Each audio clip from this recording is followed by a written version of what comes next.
Everywhere you look today, it feels like societal dignity has completely vanished. We're living through the death of decency, and you don't need to read a textbook to see it. Just look at how our media, our internet culture, and our music have changed over the years. Many people blame individual creators, or they say the younger generation has simply lost its moral compass. But today, we're going to look at the cold, mechanical truth. The shift from classic, elegant storytelling to cheap, vulgar, shock value is not a random moral accident. It is a systematic breakdown. It is the predictable mathematical output of a modern economic engine that turns human dignity into a traded commodity and rewards the erasure of self-respect. Let's look at how this machine actually works. Think back to the old days of the Kenyan music. Think about the classic rumba eras, or even the golden years of modern Kenyan pop with legends like Isa, Nameless, or Kalamashaka. Back then, our music video was a showcase of style, lyrical storytelling, and genuine talent. The video vixens and dancers were elegant. They dressed well, carried themselves with immense class, and commanded respect without stripping away their dignity. They didn't need to shock you or cross moral boundaries just to get you to listen to the song. Now, open YouTube and look at what dominates the trending page today. It is an entirely different world. True talent and musicality have been sidelined by hyper-sexualization. Video vixens are practically naked, treated like objects rather than artists, pushing the boundaries of shock value just to gain a few clicks and views. Why did this happen? Did Kenyans suddenly lose their values overnight? No. The directors and the dancers are just adapting to a brutal, algorithmic system. When modern platforms reward outrage, lust, and shock value with millions of views, and penalize quiet, decent talent with digital invisibility, people will strip down just to survive. We have built an economic environment where decency doesn't pay the rent anymore. This brings us to the core system driving this decade, the attention economy.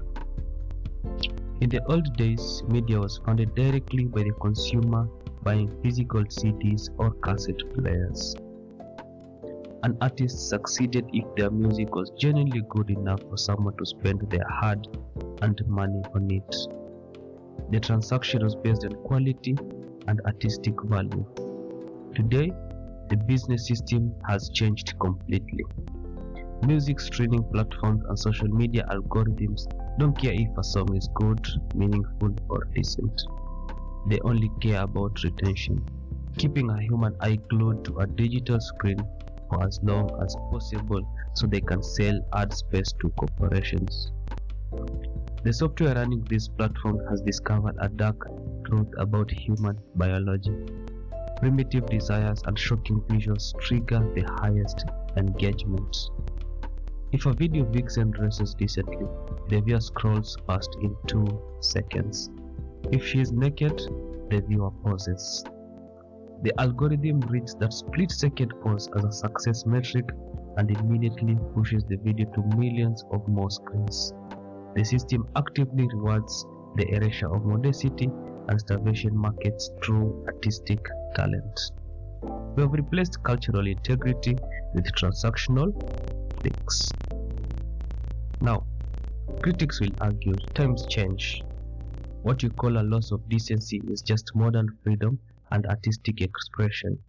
We shouldn't be prudes trapped in the past. But there is a massive difference between genuine freedom and commercial degradation. Freedom elevates a society. The current algorithm trap degrades it. When young women feel they have to expose their bodies just to get an algorithmic push and secure a paycheck, that isn't liberation. That is a systematic trap. When a young creator has to act a fool or disrespect elders on TikTok just to get a brand endorsement, that isn't progress. That is a survival loop engineered by attention monopolies who profit directly off our cultural decline. The digital system has trained us to change the metric at all costs.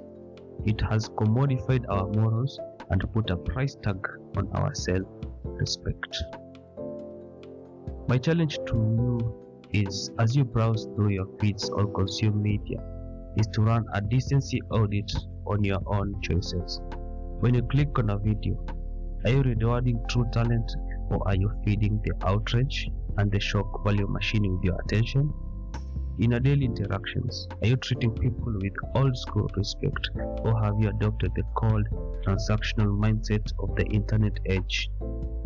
The algorithm only has power if you feed it our time. Stop letting tech companies dictate our culture. It's time to consciously choose integrity over engagement and class over clicks. Fix the input, reject the broken system, and the culture fixes itself.